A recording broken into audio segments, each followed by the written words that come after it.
The Golden Temple in India, one of the most beautiful buildings on earth. For millions of Sikhs like me, this is holy ground. But just over 25 years ago, it was a bloody battlefield. Tanks stormed the complex to capture this man, Jarnail Singh Bhindranwale. To some, he was a defender of the Sikh faith. He was a great saint and great soldier. To others, he was a militant who'd terrorized for long enough. He may have started as a saint, but he didn't end as a saint, let me tell you that. It was Indira Gandhi who gave the order to capture Bhindranwale and began a chain of events that would lead to thousands of deaths, including her own. Many Sikhs call this their own 9/11. I'm going back to the madness of 1984 to find out why neighbours became enemies and how a sacred shrine became a killing ground. It was like firing at St Paul's Cathedral in London. This journey will lead me to victims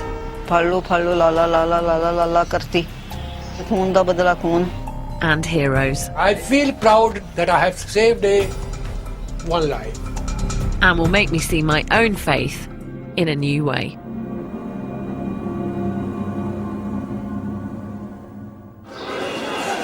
Jesse? 10 years ago, I was visiting India with my family and we went to the Golden Temple. I was shooting a home movie, but then suddenly was overcome by the beauty and significance of the place. It was a truly spiritual moment. Oh, wow.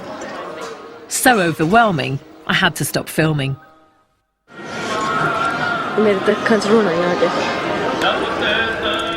It may seem strange, but I'd never felt connected to my faith until that point. It was no longer a place I had to visit. It was a place I needed to visit.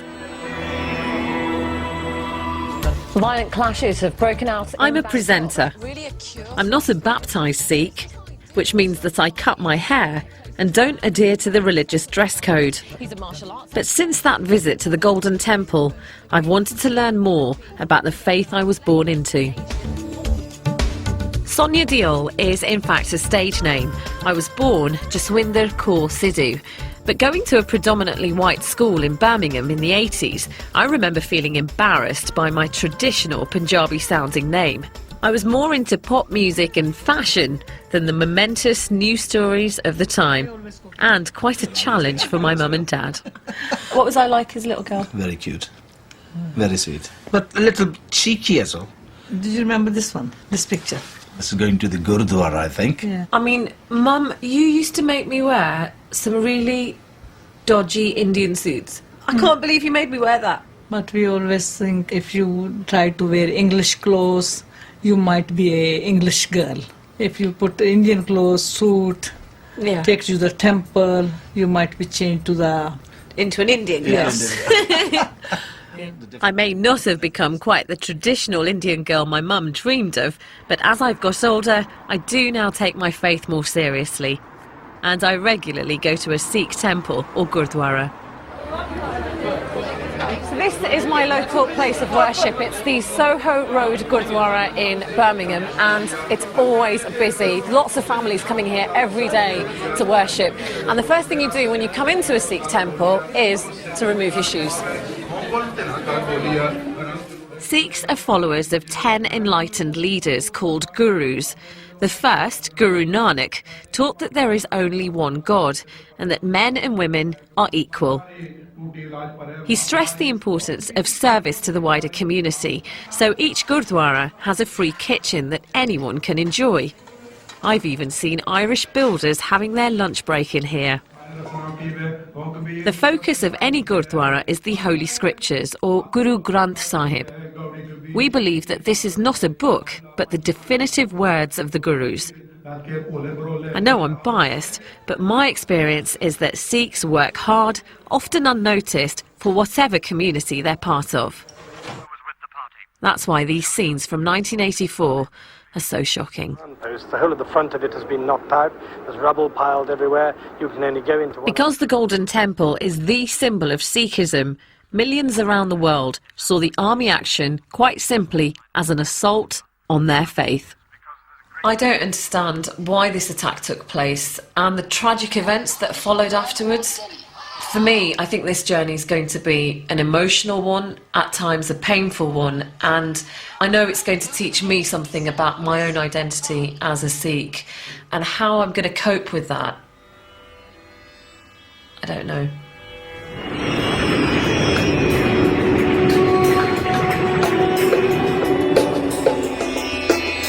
For me, this isn't a news assignment, it's a personal journey.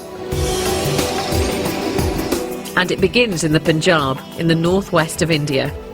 This is where my family are from. And although I've only been here a few times, it feels good to be back. This isn't going to make sense to some people. I was born and brought up in England, and yet I feel such a sense of connection and a real sense of belonging every time I come here. Just looking out, it's a really warm feeling.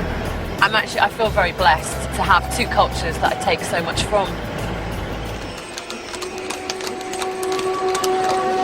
To understand the events of 1984, I need to find out more about the man at the heart of the story, Jarnail Singh Bhindranwale. He was born in a violent year, 1947, the year of partition, when the Punjab was divided between India and the new nation of Pakistan. At the age of 13, Jarnail Singh was sent to a religious school in the Punjab countryside, and it was there that a dramatic transformation took place.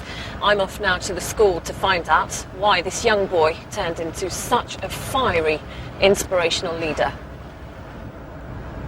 The school, called the Dandami Taksal, is a deeply religious place. So I've changed out of my Western clothes into a traditional Punjabi outfit. I must admit to feeling rather nervous about being here. This is a strict male-dominated community, and they may not approve of a Sikh woman with cut hair like mine. The Taksal is the place to go if you want to become a priest or preacher. The boys have a strict daily regime of prayer, exercise, but most important of all, learning the scriptures by heart. Sarjeet Singh Sodhi was a teacher at the Taksal when Bhindranwale joined in the mid-1960s. ਤੁਸੀਂ ਮੈਨੂੰ ਦੱਸੋ ਭਿੰਡਰਾਂਵਾਲੇ ਕੀ ਦੂਜੇ ਬੱਚਿਆਂ ਤੋਂ ਵੱਖਰੇ ਲੱਗਦੇ ਸੀ ਤੁਹਾਨੂੰ? ਲੱਗਦੇ ਸੀ ਉਹ ਸ਼ਾਂਤ ਰਹਿੰਦੇ ਸੀਗੇ ਤੇ ਬਾਣੀ ਪੜ੍ਹਦੇ ਰਹਿੰਦੇ ਸੀਗੇ ਜ਼ਿਆਦਾ ਦੂਜੇ ਬੱਚਿਆਂ ਨੂੰ ਬਾਣੀ ਵੱਧ ਪੜ੍ਹਦੇ ਸੀਗੇ ਤੇ ਆਪਣੇ ਧਰਮ ਬਾਰੇ ਉਹ ਕਿਸੇ ਦੀ ਗੱਲ ਬਰਦਾਸ਼ਤ ਨਹੀਂ ਸੀ ਕਰਦੇ ਜੇ ਕੋਈ ਧਰਮ ਤੋਂ ਉਲਟ ਗੱਲ ਕਰੇ ਨਾ ਉਹ ਬਰਦਾਸ਼ਤ ਨਹੀਂ ਸੀ ਕਰਦੇ ਉਹਨੂੰ ਉਹ ਗੁੱਸੇ ਨਾਲ ਵੀ ਕਹਿੰਦੇ ਸੀ ਵੀ ਜੇ ਕੁਝ ਕਿ ਨਾਰਾਜ਼ਗੀ ਨਾਲ ਵੀ ਨਹੀਂ ਸੀ ਸਮਝਦਾ ਫਿਰ ਉਹਦੇ ਨਾਲ ਬੋਲਣਾ ਛੱਡ ਦਿੰਦੇ ਸੀ ਬੈਠਣਾ ਉੱਠਣਾ ਬੋਲਣਾ ਚੱਲਣਾ ਛੱਡ ਦਿੰਦੇ ਸੀ ਹਾਂਜੀ Bhindranwale was clearly a passionate student whose determination and devotion would mean that in 1977, aged only 30, he would become head of the Taksal. The boys today have more modest ambitions.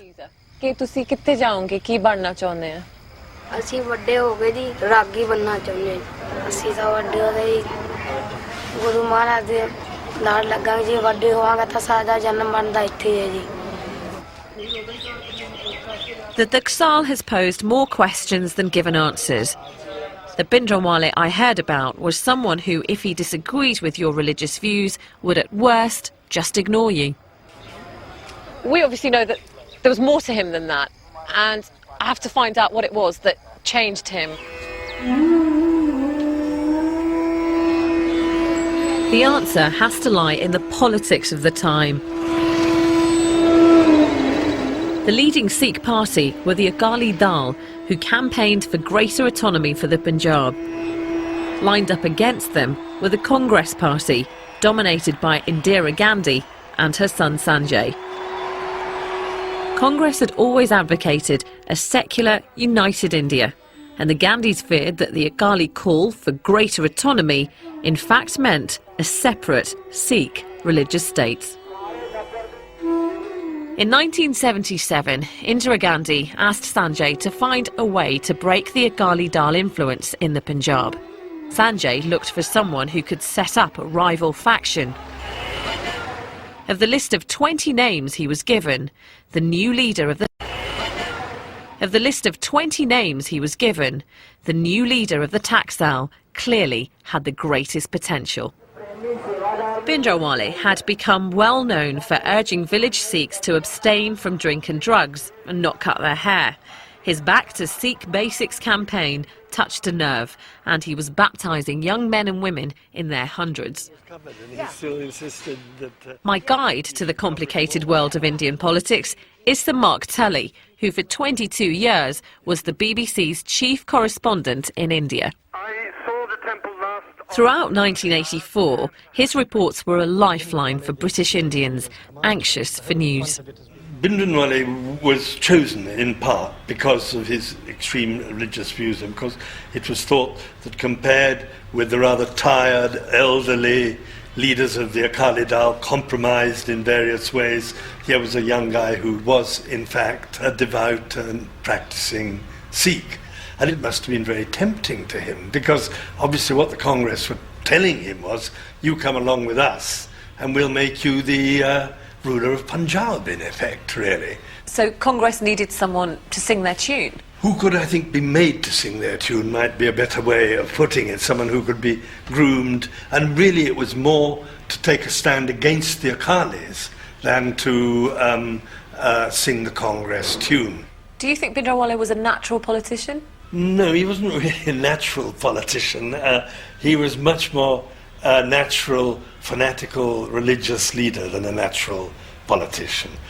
Mark met Bhindranwale on a number of occasions and found him to be an intimidating man. I remember one thing which happened to me when I was at a press conference, and being a bit of a fidgety sort of person, my foot almost, because we were all sitting on the floor, of course, almost touched his sword. And then Bhindranwale looked at me, and I really almost thought to myself, God, this sword's going to be used on me for this. He was a frightening figure, there's no doubt about that. Bhindranwale generates strong feelings. What some saw as frightening, others saw as inspiring. They believed he was merely upholding Sikh rights and fighting heresy. Some even hoped he'd bring about their dream of a Sikh state called Khalistan. But in the early 80s, Bhindranwale and his followers were repeatedly accused of intimidating and murdering their opponents. In September 1982, the owner of a newspaper chain critical of Bhindranwale was shot dead. Bhindranwale was suspected of masterminding the killing and arrested. What happened next was a turning point. Court proceedings began, but then to the surprise of many, he was released without charge. The government had arranged Bhindranwale's freedom, believing he was more used to them out of prison, campaigning against the Akali Dal party. He celebrated with a triumphant drive around Delhi. Bhindranwale was seen as a hero who had stood up to the government and won. He may have felt that he could now achieve greater support opposing the government than working with them. Mark Tully has his own theory why Bhindranwale turned against his Congress allies. During the raid to arrest Bhindranwale, the police accidentally or deliberately destroyed his most precious possessions. During the arrest, the police managed to burn every sermon that Bhindranwale had ever preached, because Bhindranwale had a secretary who used to write down every sermon that he preached. And thereafter, Bhindranwale would frequently, when attacking the government, say, "What can you say about someone who kills your children?" His children being his sermons. And this really does seem to have been something which went into him very sharply.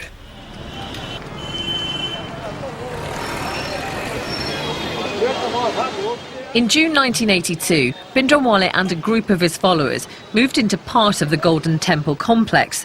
His critics said he wanted sanctuary to avoid another arrest. His supporters that he wished to be close to the spiritual centre of his faith. For me, the emotions I feel as I get close to the Golden Temple are hard to describe. There's a strong sense of excitement because it's here that I feel at peace with God. This is the place that makes me feel more connected to my faith than anywhere else in the world.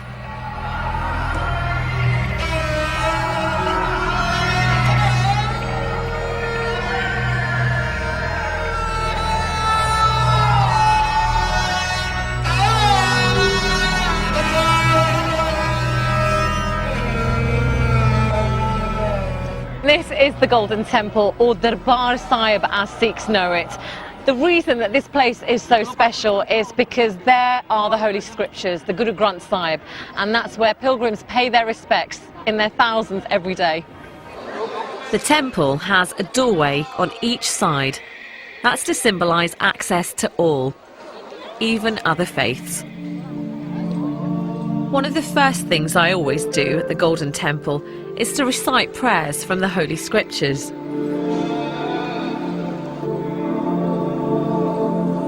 Although I'm surrounded by thousands of pilgrims, nothing distracts me.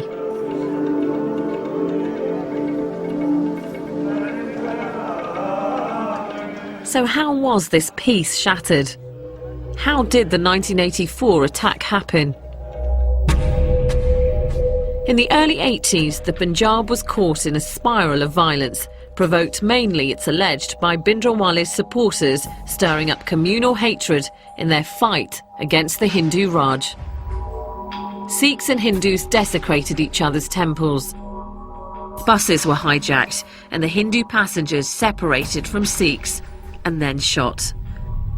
When the police searched for militants, there were often what they termed encounters, but what others called the killings of Sikhs.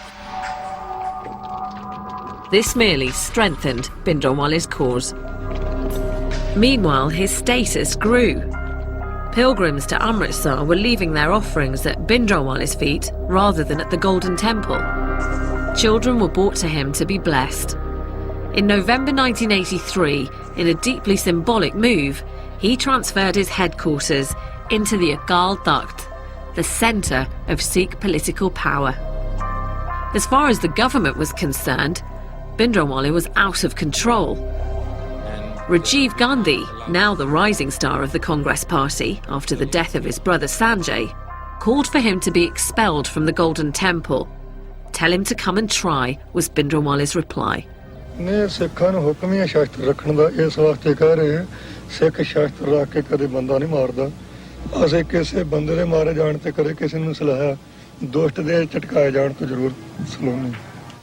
It was clear to journalists who visited the Akal Takht that Bhindranwale was getting ready for a fight. The scene was now set for a terrible and final showdown. On the 1st of June, a Sikh officer named Major General Brar arrived in Amritsar to coordinate the army plans to capture Bhindranwale. Still hopeful that some sort of settlement could be reached, Indira Gandhi made an appeal on the 2nd of June to the people of the Punjab. Don't shed blood, she said, shed hatred. It failed. The army received the order to proceed. As tanks and troops enclosed the complex, Brar instructed his soldiers not to fire on the Golden Temple or the Akal Takht without direct orders. A curfew was imposed and all journalists expelled from the city. The operation, codenamed Blue Star, had begun. It's quite clear to me that a siege of the temple has started. General Brar sent his commandos down these steps to start the assault on Bhindranwale and his men. But they were mown down by gunmen that were hiding on both sides of the walls. He then sent in a second wave of commandos, and this time they were successful. They got down the steps, but they faced fire from not only the buildings around here, but from underground as well. Bhindranwale's men suddenly appeared from manhole covers, firing their machine guns and then disappearing into the complex's many underground passages. The army had clearly underestimated their opponents. Gyani Puran Singh was a priest at the Golden Temple. He and the other priests weren't going to allow 500 years of prayer to be interrupted, not even by a full-scale battle. This makes him a key eyewitness to Operation Blue Star. He was in the Akal Takht when he saw Bhindranwale in action. ਜਿਸ ਵੇਲੇ ਯੁੱਧ ਹੁੰਦਾ ਪਿਆ ਸੀ ਤੇ ਆਪਣੇ ਹੱਥ ਨਾਲ ਉਹ ਮੇਖਜੀਨ ਭਰਦੇ ਸਨ ਤੇ ਭਰ ਕੇ ਢੇਰ ਲਾਈ ਜਾਂਦੇ ਤੇ ਰੰਚਕ ਮਾਤਰ ਉਹਨਾਂ ਦੇ ਚਿਹਰੇ ਉੱਤੇ ਜਿਸ ਵੇਲੇ ਯੁੱਧ ਹੁੰਦਾ ਪਿਆ ਸੀ ਤੇ ਆਪਣੇ ਹੱਥ ਨਾਲ ਉਹ ਮੇਖਜੀਨ ਭਰਦੇ ਸਨ ਤੇ ਭਰ ਕੇ ਢੇਰ ਲਾਈ ਜਾਂਦੇ ਤੇ ਰੰਚਕ ਮਾਤਰ ਉਹਨਾਂ ਦੇ ਚਿਹਰੇ ਉੱਤੇ ਉਦਾਸੀ ਨਹੀਂ ਸੀ ਇਹਦੇ ਪਿਓ ਪਤਾ ਹੁੰਦਾ ਮਨੁੱਖ ਨੂੰ ਵੀ ਮੇਰਾ ਕਰਕੇ ਜੋ ਕੁਝ ਹੋ ਰਿਹਾ। ਉਹ ਸਤਪੁਰਸ਼ ਸੀ, ਕੋਈ ਮਾੜਾ ਕਰਮ ਕਰਨ ਵਾਲੇ ਨਹੀਂ, ਕੋਈ ਡਾਕੂ ਥੋੜੇ ਸਨ। ਇਹ ਢਹਿ ਢੇਰੀ ਹੋ ਰਿਹਾ, ਦੁਨੀਆ ਮਰ ਰਹੀ ਹੈ ਮੇਰਾ ਕਰਕੇ, ਇਕੱਲੇ ਦੇ ਕਰਕੇ ਆ। ਪਰ ਉਹਦੇ ਮਨ ਤੇ ਕੋਈ ਅਸਰ ਨਹੀਂ ਸੀ, ਰੰਚਕ ਮਾਤਰ ਵੀ, ਤੇ ਉਹ ਹੱਸਦੇ ਸਨ। With losses mounting and the operation dragging on dangerously, the army faced another problem. An armoured personnel carrier sent in to get troops to the Agal Takht was hit by a rocket-propelled grenade. The army had no idea that Bhindranwale was so well equipped. General Brar decided on a dramatic new plan. He ordered tanks into the complex through this entrance. ਇਹ ਜਿਹੜੀ ਜਗ੍ਹਾ ਹੈ ਨਾ, ਹਾਂਜੀ, ਐ ਥਾਣੀ tank ਉਤਰੇ ਸਨ ਜਿਹੜੇ ਚਾਈਨਾ ਵਾਲੇ। ਇਹ ਜਿਹੜੀ ਹੈ ਇਹ ਬਿਲਕੁਲੋਂ ਪਲੇਨ ਹੋ ਚੁੱਕੀ ਸੀ। ਅੱਛਾ, ਹਾਂ, ਬਿਲਕੁਲ ਪੱਥਰ ਪੁੱਤਰ ਸਭ ਮਲ ਦਿੱਤੇ ਸਨ ਉਹਨਾਂ ਨੇ, ਤੇ ਪਲੇਨ ਹੋਈ ਐ ਥਾਣੀ ਵੱਡੇ ਟੈਂਕ ਇੱਧਰ ਦੀ ਉਤਰਿਆ, ਤੇ ਉਹ ਬਖਤਰਬੰਦ ਗੱਡੀ ਉਹ ਥਾਣੀ ਆਈ ਸੀ। ਤਾਂ ਟੈਂਕ ਇੱਥੋਂ ਤੁਸੀਂ ਦੇਖਿਓ ਸੀ? ਹਾਂਜੀ, ਆਹ ਸਾਰੇ ਉਤਰ ਕੇ ਐਂ ਦੀ ਆਏ ਥੱਲੇ, ਬਾਕੀ ਫਿਰ ਸਾਰੇ ਚਾਰ ਫੇਰੇ ਸਨ। ਇਹ ਤਾਂ ਪਰਮੇਸ਼ਰ ਨੂੰ ਹੀ ਪਤਾ ਇਹਦੇ ਬਾਅਦ, ਅਸੀਂ ਕਿੱਥੋਂ ਸੋਚਣਾ ਸੀ ਵੀ ਟੈਂਕ ਆਉਣਗੇ ਪਰਕਰਮਾ 'ਚ। The Agal Takht was all but destroyed in the tank barrage. It's believed that Bhindranwale was shot as he and other militants ran from the front of the building. At the height of the battle, there were 3 hours of hand-to-hand fighting. Battle at the Golden Temple has been hard-fought and costly. The government estimated that about 100 soldiers and 200 of Bhindranwale's men died during Operation Blue Star. Bhindranwale's body was hastily photographed and then cremated with the rest of the dead militants. 2 days after the operation ended, there were still pockets of resistance, as Major General Brar discovered as he gave an interview claiming that Bhindranwale had received assistance from abroad. From some of the weapons that we've captured, we can see clearly the identification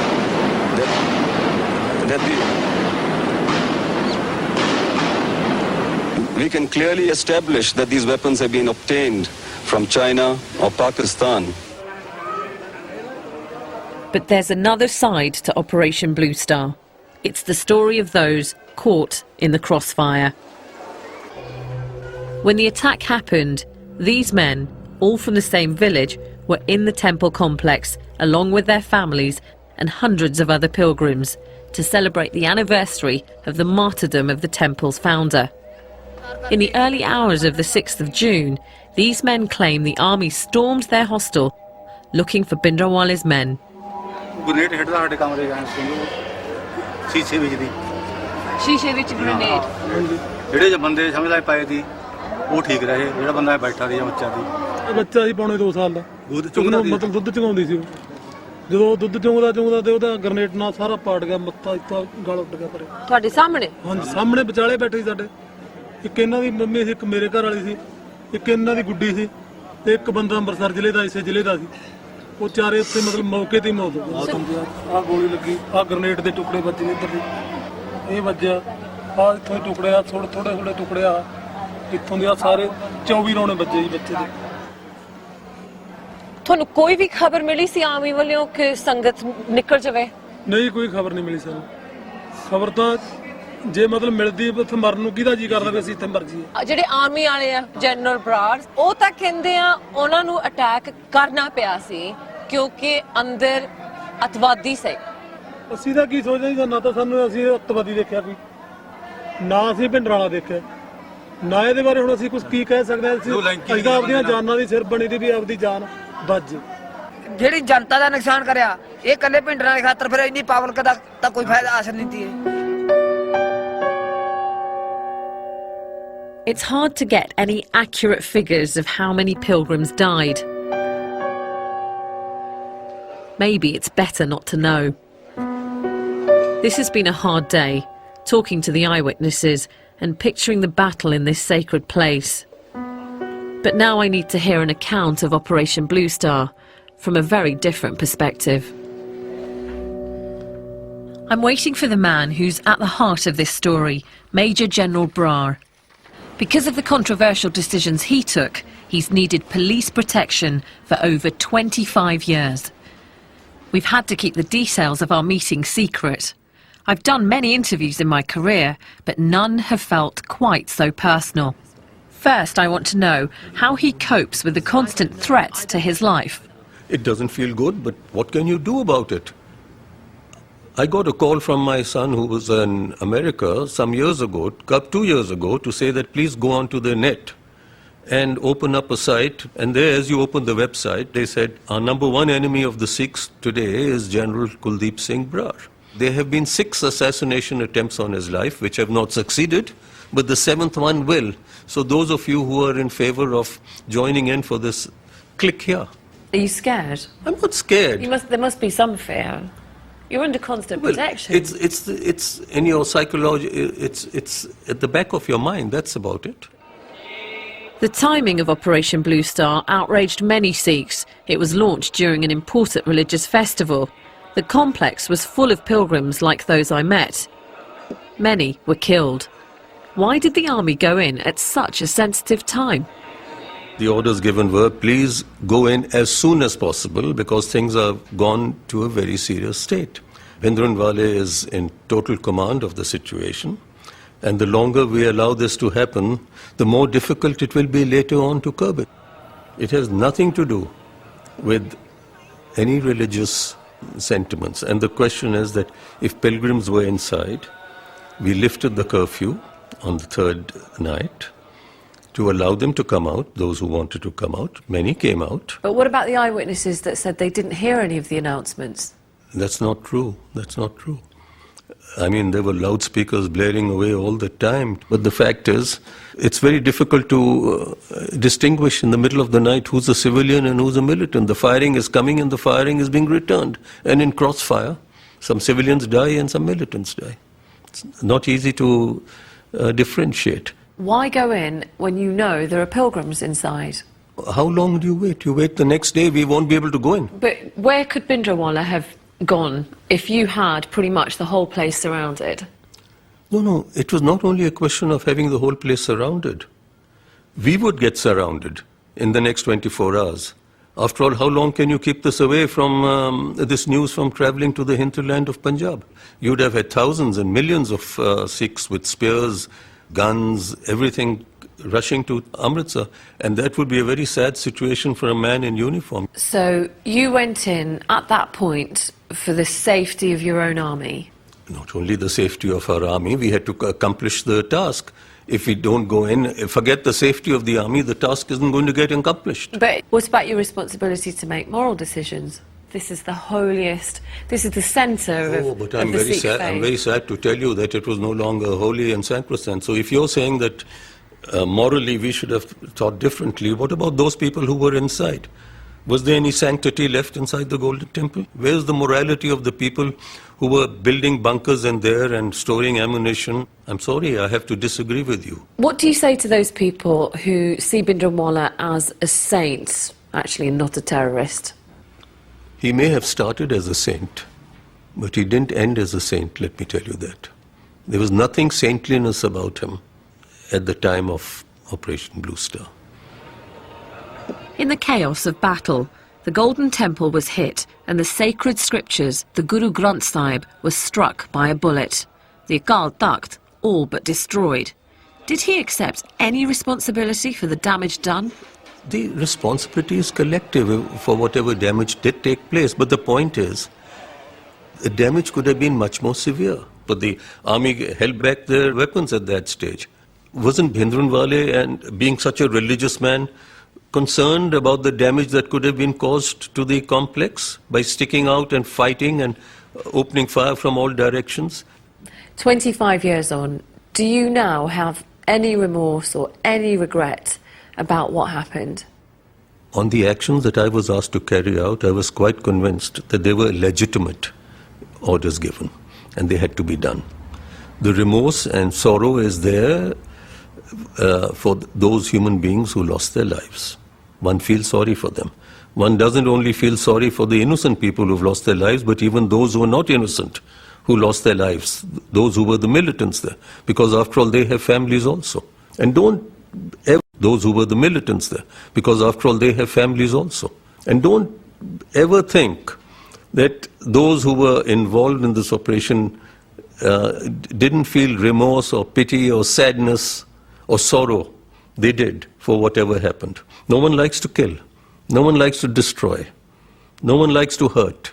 What impact has this had on you personally? It is an enormous impact. Once you put on your uniform, you have to accept these things. You have to accept the fact that there will be ups and there will be downs. But was this a price worth paying? I don't know. I really don't know. General Brar is clearly critical of Bhindranwale. In fact, I did meet other Sikhs who felt Bhindranwale should not have been in the Golden Temple complex in the first place, but they weren't prepared to say that on camera. Bhindranwale still has passionate supporters who see him as a martyr and are unhappy with any criticism of their dead leader. Close to the Golden Temple, I came across a bookstall selling all kinds of Bhindranwale memorabilia. What does it say on the back of his t-shirt there? It's written Bhindranwale Babbar Shera. How old are you? I'm 18. 18. And is Bhindranwale a hero for you? Yeah. He was a great saint and great soldier. How are you connecting with what he says? By reading books, by listening from other people. So, you are Indian? I'm Indian, yes. You believe in Mahatma Gandhi? You were not at the time of Mahatma Gandhi, but you say that he is the father of nation. Why? By listening, by reading books. So same with me. As a Sikh boy today, is anyone attacking your faith? Attacking? Not personally, but in schools people attack.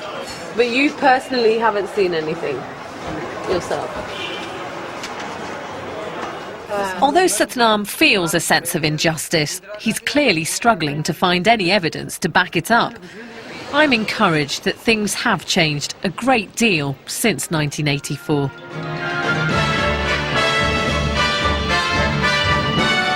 Swords of protest in London. The Sikhs show their anger over Amritsar. The assault on the Golden Temple stunned India and the world. In Britain, there were large demonstrations denouncing Mrs. Gandhi. Several effigies of the Indian Prime Minister attracted the full force of the demonstrators' fury. A community that had been almost invisible was suddenly on the streets and making headlines. I have vague memories of seeing these scenes as an 11-year-old. Then they confused me.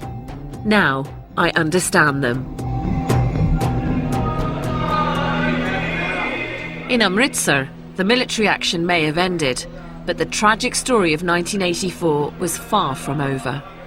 A few weeks after Operation Blue Star, a policeman called Beyant Singh brought his family to the Golden Temple, and he was so shocked by what he saw that he became withdrawn and more devout.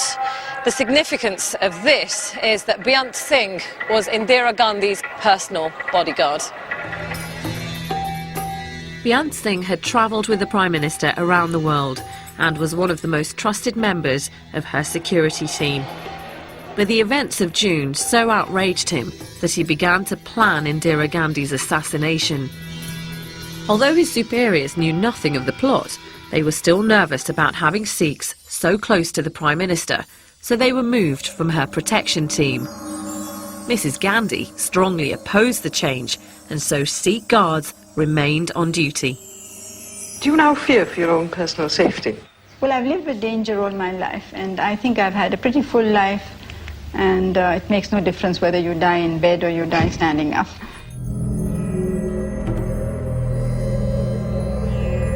On the morning of the 31st of October, Indira Gandhi left her home in Delhi to take part in a TV interview. As she walked along the path, she saw Beyant Singh on duty and smiled. He drew his revolver and fired 5 shots at close range. An accomplice, Satwant Singh, opened fire with a machine gun. Mrs. Gandhi spun round from the impact and crumpled to the floor. We regret to announce the death of the Prime Minister, Mrs. Indira Gandhi. Beyant Singh was shot dead on the spot, and his accomplice, Satwant Singh, wounded. He was later tried and executed. I'm confused about Indira Gandhi. It could be argued that Operation Blue Star showed she had little regard for the Sikh faith, and yet she retained her Sikh bodyguards against advice. But at present you hold no political office, you hold... Mark Tully knew Mrs Gandhi well, having interviewed her many times. How did he explain her decision to keep her bodyguards? Well, I think this was Indira Gandhi wanting desperately to show that she was not an enemy of the Sikh community and wanting very much to do whatever she could to calm the thing down again after Operation Blue Star. But can you understand why some people see Indira Gandhi's action as an attack on the Sikh faith? Yes, of course I can understand the deep sorrow, horror of Sikhs. I mean, I know that if someone came and started firing at St Paul's Cathedral in London, I know the way that I would feel. But I do think that also Sikhs should realise that mistakes were made on both sides and that there was a great deal of violence going on, violence done by Bhindranwale's men.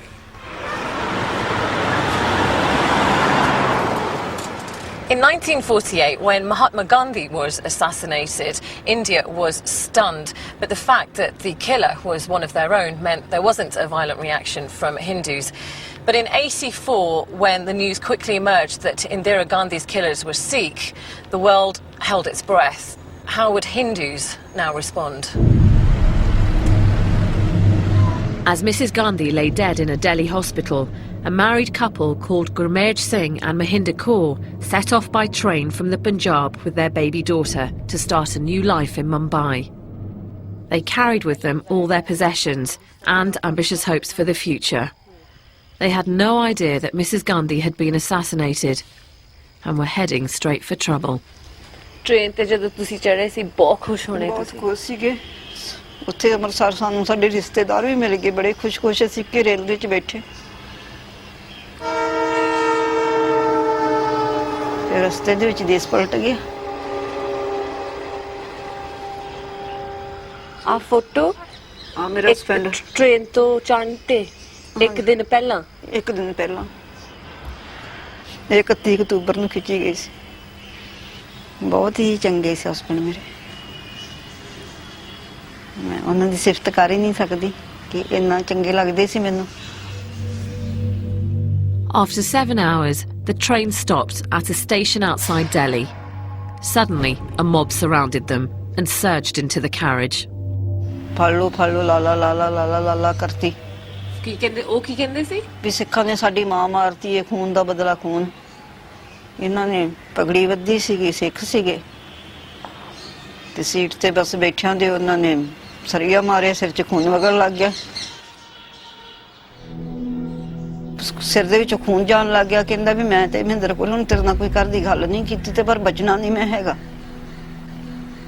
ਅਸੀਂ ਵੜ ਕੇ ਜਿੱਥੇ ਆਪਣੀ ਸੀਟਾਂ ਨੇ ਗੱਡੀ ਦੀ seat ਦੇ ਥੱਲੇ ਲੰਮਾ ਪਾਇਆ ਉਹ ਬਾਅਦ 'ਚ ਫਿਰ ਸਮਾਨ ਲੁੱਟਣ ਆਏ ਆ ਤੇ ਉਹਨਾਂ ਨੇ ਫਿਰ ਲੈ ਗਏ ਸਾਡੇ ਕੋਲ ਖੋਹ ਕੇ ਲੈ ਗਏ ਅਸੀਂ ਖੋਹਨੇ ਆ ਵੀ ਅਸੀਂ ਰੋਂਦੇ ਆ ਖਪਦੇ ਆ ਖੋਹਨੇ ਆ ਵੀ ਨਹੀਂ ਅਸੀਂ ਦੇਣਾ One Sikh mother in Mahinder's carriage saved her son's life by quickly tying his long hair into plaits so the mob would think that he was a girl. But the mob were not fooled by Mahinder's attempts to hide Gurmeet between the seats. They dragged him onto the platform. ਉੱਪਰ ਲੰਮੇ ਪੈਂਦੇ ਪਏ ਨਹੀਂ ਦੇਣਾ ਹੈਗਾ ਸਾਡੇ ਕੋਲ ਲੈ ਗਏ ਨਹੀਂ ਦੂਰ ਅਸੀਂ ਜਲਦੀ ਵੇਖੇ ਨੇ ਤੇ ਫਿਰ ਜਲਦੀ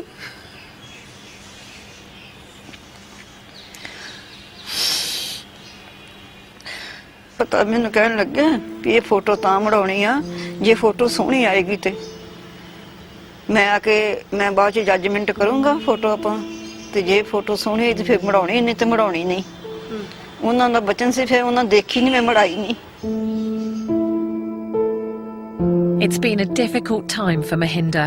Since 1984, she's raised her daughter alone. But recently, after a long battle,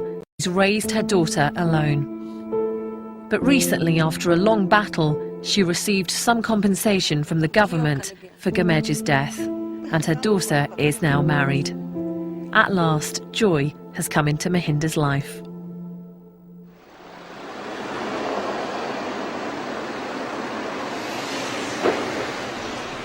Can you just tell us where we're going? To try and understand how the terrible violence began, I'm with Ashok Vahi, a news photographer based in New Delhi.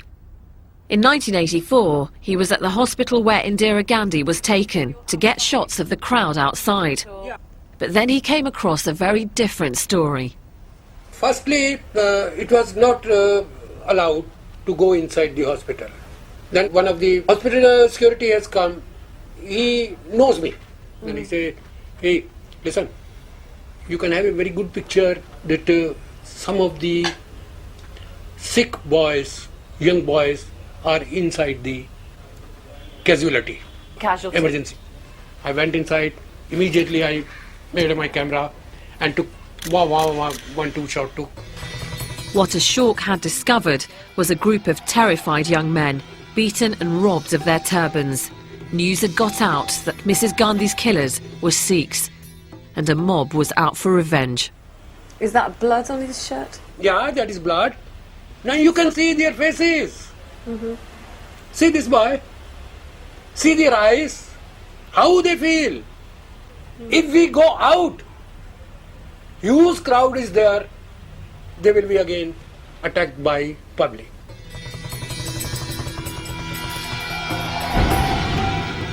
As the rioting spread across Delhi, a friend who just arrived by train from the Punjab called Ashok and told him to get to the station as soon as possible. What Ashok saw there appalled him. No longer just beating, the mobs were now killing. The picture he took was printed in newspapers around the world. I've just spoken, Ashok, to a woman who lost her husband on a train coming in from Punjab. Her husband was dragged from the train. This could be the train. Yeah. As a Hindu, seeing all of this happening for the first time in your life. Yeah, that is the first time in my life. How did that make you feel? I feel and I pray this will not happen again anymore in this country. But then Ashok went from observing the drama to being part of it. On the evening of the 1st of November, a Sikh friend called Narinder Singh Barnala came to Ashok, too terrified to go home. He realised that the only option was to hide his friend in his tiny dark room. Yeah, in the night we put some newspapers. You just put some newspapers for him to sleep on? Yeah. It's very small, but whether it is a big or whether it is a small, we have to manage, we have to save his life. So how long did you keep him in this very tiny space for? 2 days. Did you have any moments where you nearly got caught out? Yeah, it was a 1 or 2 times there was a chances when the mob came outside my office and they are trying to burn one Sikh shop here. What would have happened if somebody had found out? He can be shot dead. He can be beaten like anything because people are very scared. So standing in this space after 25 years, how does it make you feel talking about it? I feel proud of me that I have saved one life. I have saved my friend's life. I'm proud of me. I'm proud of you. Thank you. You. Thankfully, Ashok was one of many Hindus whose first thought was to protect Sikh friends and neighbours.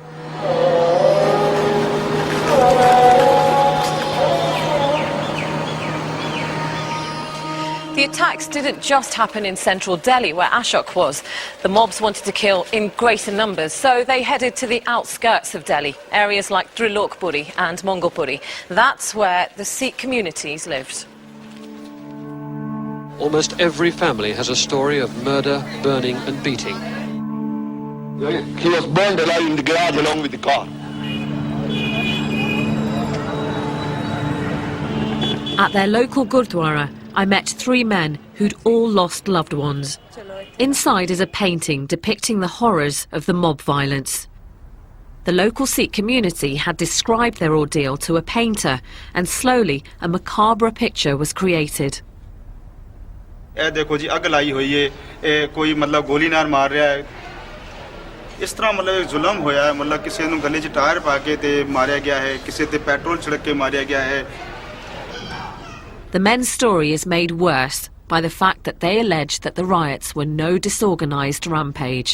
ਜੋ police ਸੀ ਉਹਨੇ ਆ ਕੇ ਸਾਨੂੰ ਧਮਕਾਇਆ ਕਿ ਜਾਂ ਤਾਂ ਤੁਸੀਂ ਆਪਣੇ ਘਰਾਂ ਵਿੱਚ ਚਲੇ ਜਾਓ ਨਹੀਂ ਤਾਂ ਫਿਰ ਅਸੀਂ ਤੁਹਾਨੂੰ ਮਾਰਾਂਗੇ ਜੇ ਤੁਸੀਂ ਘਰ ਚਲੇ ਜਾਓਗੇ ਤੇ ਅਸੀਂ ਤੁਹਾਡੀ ਰੱਖਿਆ ਕਰਾਂਗੇ ਤੇ ਹਰ ਬੰਦਾ ਆਪਣੇ ਆਪਣੇ ਘਰ ਪਰ ਚਲਾ ਗਿਆ ਉਸ ਦਿਨ ਫਿਰ ਉਹਨਾਂ ਨੇ ਗੁਰਦੁਆਰਾ ਸਾੜਿਆ ਸਭ ਤੋਂ ਪਹਿਲੇ ਗੁਰਦੁਆਰੇ ਸਾੜ ਕੇ ਫਿਰ ਜਿਸ ਤਰ੍ਹਾਂ ਪਤਾ ਲੱਗਿਆ ਵੀ ਘਰਾਂ ਵਿੱਚ ਅਸੀਂ ਵੜ ਗਏ ਹਾਂ ਤੇ ਫਿਰ ਉਹਨਾਂ ਨੇ ਆਪਣੇ ਬੰਦੇ ਛੱਡ ਦਿੱਤੇ ਕਿਸੇ ਹਰ ਘਰ ਤੇ ਕਿ 100 ਕਿਸੇ 200 ਕਿਸੇ 50 ਬੰਦਾ ਸਮਝੇ ਨਾ ਅਸੀਂ ਕਿਸ ਤਰ੍ਹਾਂ ਹੀ ਕੱਪੜੇ ਪਾ ਕੇ ਜਨਾਨੀਆਂ ਦੇ ਕੱਪੜੇ ਪਾ ਕੇ ਤੇ ਅਸੀਂ ਕਿਸੇ ਤਰ੍ਹਾਂ ਵੀ ਜਨਾਨੀਆਂ ਸਾਨੂੰ ਲੁਕਾ ਕੇ ਤੇ ਆਪਣੇ ਘਰੋਂ ਕੱਢਤਾ ਤੇ ਅਸੀਂ ਬਾਹਰ ਚਲੇ ਗਏ ਉਸ ਤੋਂ ਬਾਅਦ ਜੋ ਕੁਝ ਹੋਇਆ ਉਹਨਾਂ ਬੀਬੀਆਂ ਨਾਲ ਵਿਧਵਾਵਾਂ ਨਾਲ ਜਿਸ ਟਾਈਮ ਵਿਧਵਾ ਪ੍ਰੈਜ਼ੈਂਟ ਨੇ ਉਹਨਾਂ ਨਾਲ ਸਾਰੀ ਅੱਖਾਂ ਨਾਲ ਉਹਨਾਂ ਨੇ ਵੇਖਿਆ ਸੀ ਇਹਨੂੰ ਗਲੇ 'ਚ These three men had an extraordinary escape. It's estimated that about 3,000 Sikhs were killed in Delhi alone. 50,000 fled the city. It's chilling to think that the violence may have been made worse by those that should have protected them. The human cost of the barbarity can be found in these block of flats. Here, women who lost husbands and sons were resettled in what's become known as the widows' colony. For them, what they saw just over 25 years ago is still raw and deeply painful. हम तो दोषी नहीं हुए ना पर गरीब मार कर दी 3 बेटे मार दिए बड़ा मार दिया पोता मर गया हमारे घर में मरते तो ना गया ना आप बताएं आपके परिवार पर क्या बीती गई क्या हुआ था मेरे 4 लड़के 4 लड़कों को मेरे को जला दिया मट्टी का तेल दुनिया के कमरे में निकलते रहे वो घेर घेर के जलाते रहे टायर भी लगा दिया बीच में दोनों के और आग लगा दी हाय मम्मी हाय पापा हाय मम्मी हाय पापा कर रहे और हम उधर रो रहे आपने देखा अपनी आंखों से देखा ये वाला लड़का मुंडा पड़ा सोटी से मारा लाठी से ऐसा सो रहा लड़का हमारा दिन भर दिन आपकी जिंदगी आसान होती है कि नहीं जब हम हमारा अंतकाल होएगा ना ये दुख तो तभी भूलने वाला बेटा जिंदगी में तो भूलने वाला ही नहीं ये तो नहीं भूल सकते I didn't realise it was going to get tougher this journey. Talking to families who have lost several generations, sons, husbands, grandfathers, and all in the name of religion, it makes me feel sick to the stomach. I was just sitting there thinking, for me personally, my dad is my rock. I can't imagine my life without a father figure, without my dad. I can't imagine my life without my dad. And they've lost all their male figures in their family, and that's really hit me more than anything.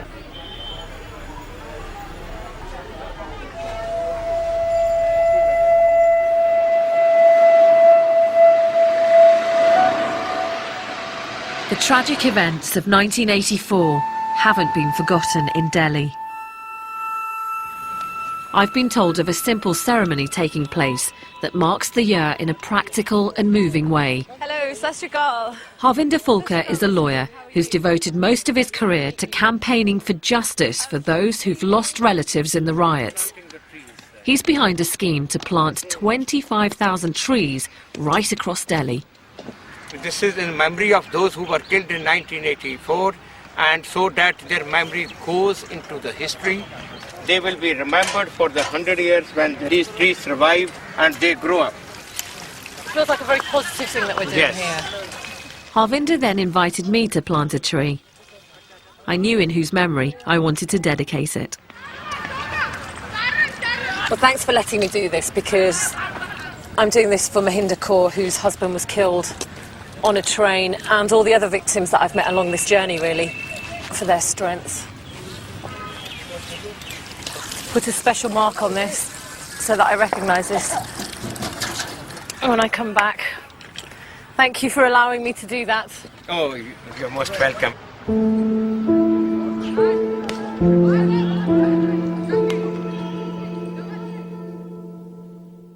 One group had tried to take refuge in their temple.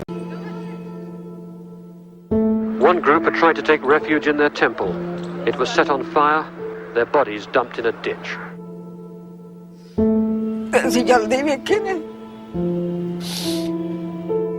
I have saved my friend's life. I'm proud of me.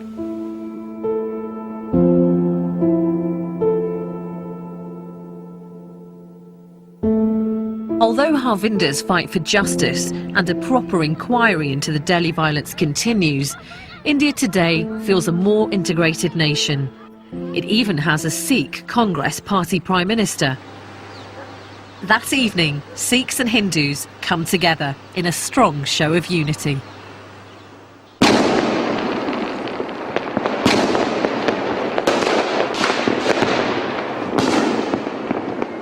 Pretty painful journey for me so far, but what's fantastic about this moment is that it's the festival of Diwali, which is the festival of light, celebrating the victory of good over evil, light over dark. All across Delhi, people were celebrating with the usual Indian disregard for health and safety. How much money have you spent on the fireworks? Few thousand rupees. Yeah? 10,000 rupees. This was the first party I came across, and to say that after 2 days of reflecting on mob violence it came as a relief would be an understatement. Who's going to share this with me? 2 families, one Hindu, one Sikh, enjoying the same festival. Politics and religion irrelevant. This is just one street. I don't want to read too much significance into it, but it's hard not to be moved by such a scene.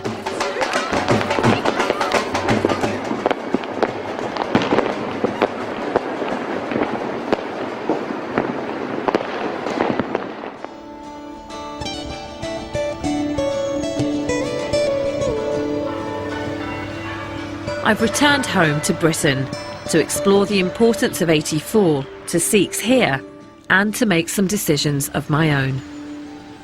In Britain, Sikhs watched helplessly as events unfolded in India. They demonstrated in their thousands and welcomed family members who fled the violence. Inderjeet Singh is one of the leaders of the British Sikh community. We protested, we wrote letters, we placed adverts in the daily newspapers.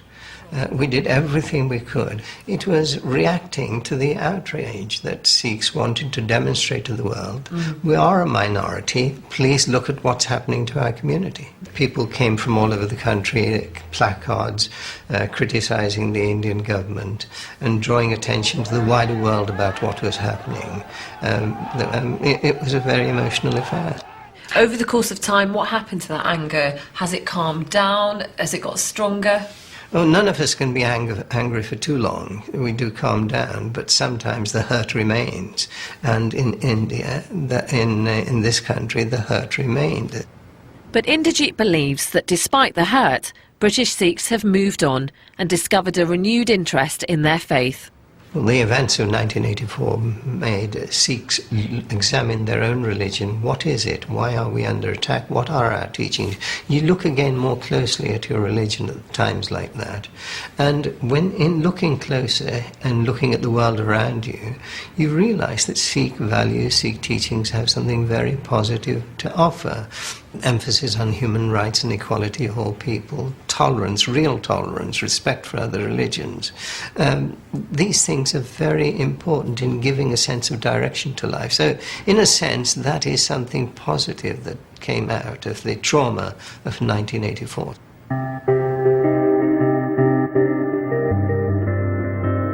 As I near the end of my journey, my head is in a whirl.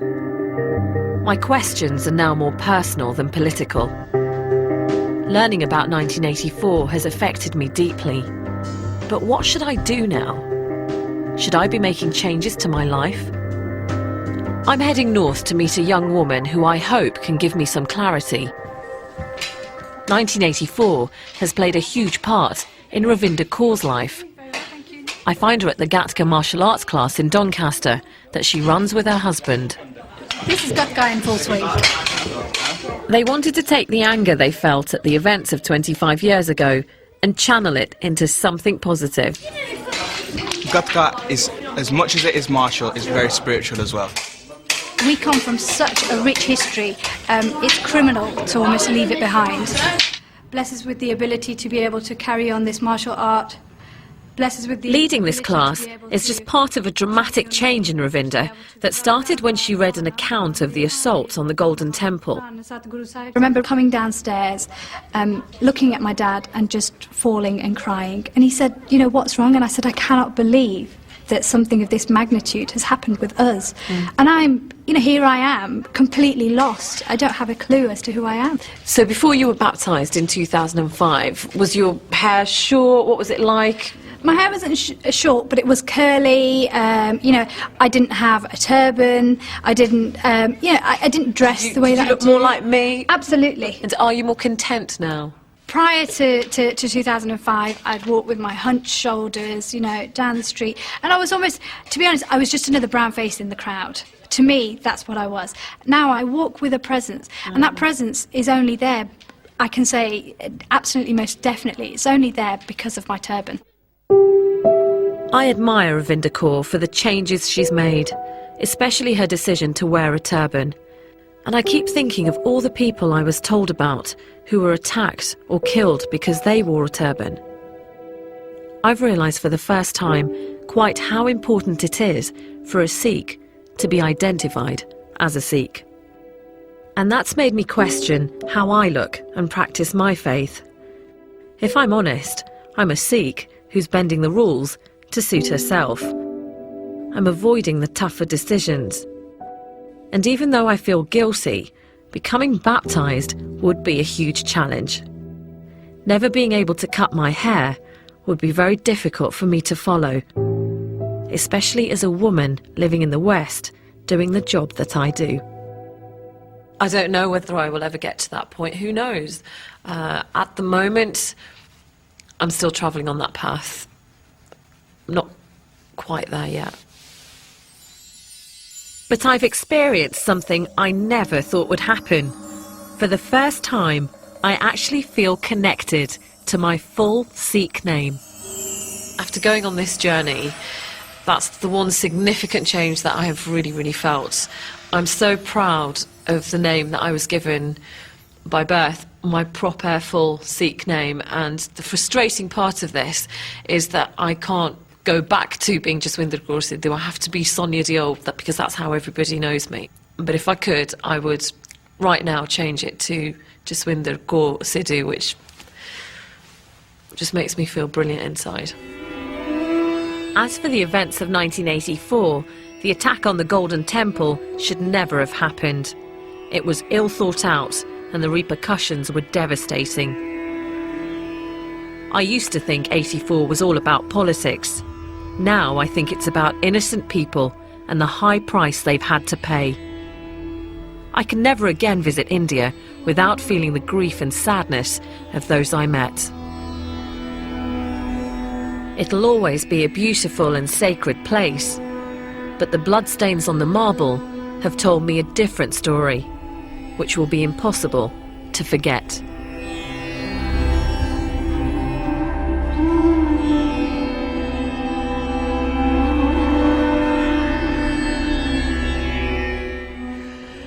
You can join Sonia Diol on the BBC Asian Network for discussion, music and interviews, Friday afternoons from 1.